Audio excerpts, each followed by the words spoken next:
पहिल्याच प्रयत्नात बनवचाल इतकी सोपी रेसिपी। तर आज आपण इमरती रेसिपी पाहणार आहे। तर करूया आपण रेसिपीला सुरुवातीला 4 तास भिजत ठेवलेली ही 1 कप भरून उडदाची डाळ आहे। ही डाळ फक्त 4 तास भिजत ठेवली, नंतर एकदा स्वच्छ पाण्याने धुवून घेतलेली। आणि आता आपण ही डाळ दळून घेण्यासाठी मिक्सरचं भांडं घेतले आणि ही डाळ त्यामध्ये थोडी थोडी घालून छान अशी बारीक पेस्ट करून आणायची। आता यामध्ये अगदी अर्धी वाटीच पाणी घालायचं, पाणी खूप कमी घालायचे आणि ही डाळ छान बारीक अशी वाटून आणायची।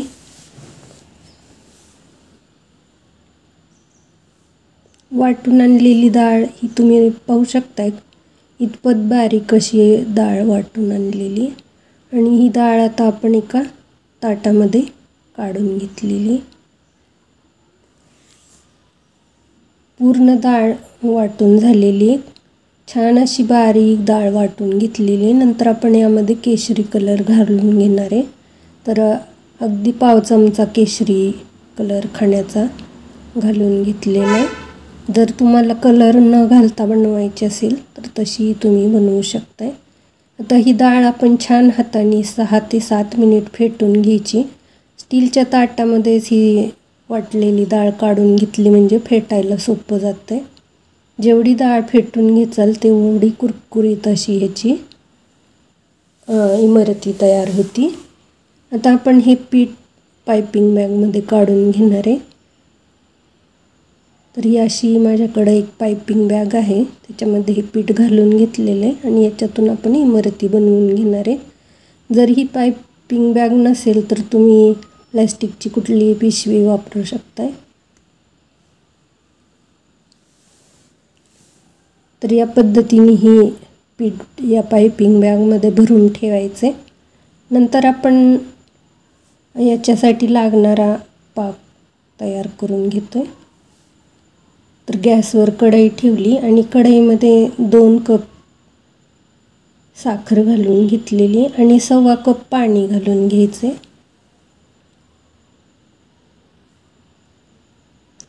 ह्याच मेजरमेंट कपाने 1 कप भरून डाळ घेतलेली आहे।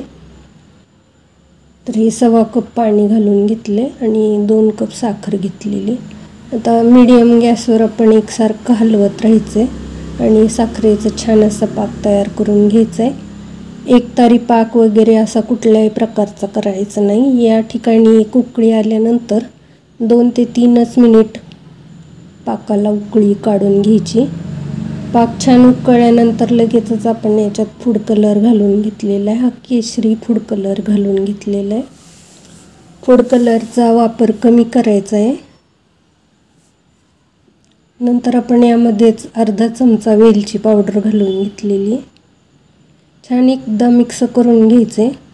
खूप अवघड अशी वाटणारी रेसिपी एकदम सोप्या पद्धतीने दाखवली।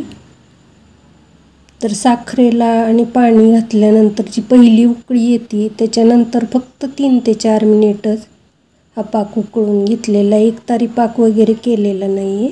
आता आपण इमरती बनवण्यासाठी गॅसवर पॅन ठेवला आहे। पॅनमध्ये तेल गरम करायला ठेवलेले।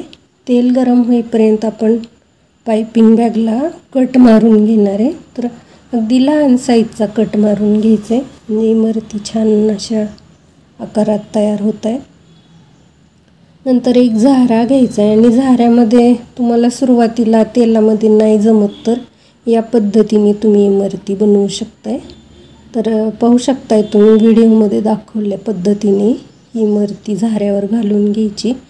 2-3 मिनिट अशीच राहून द्यायचं आहे हा झारा तेलामध्ये आणि परत चमच्याने किंवा सुरीच्या साहाय्याने ही इमरती काढून घ्यायची। तर या पद्धतीने असे 2 ते 3 करून घ्यायचे आणि छान असं मीडियम गॅसवरच तळून घ्यायचं। तर छान अशी ही इमरती तळून तयार झालेली आहे। अगदी झटपट तयार होणारी ही रेसिपी आहे। गोड खायची इच्छा झाली तर अगदी पटकन रेसिपी तयार होती आणि खूप चविष्ट अशी ही रेसिपी तयार होती। तर ही रेसिपी मी पहिल्यांदाच केलेली आहे, पण पहिल्याच प्रयत्नात खूप छान अशी ही इमरती रेसिपी तयार होती। या पद्धतीने अशी झटपट घालून घ्यायची.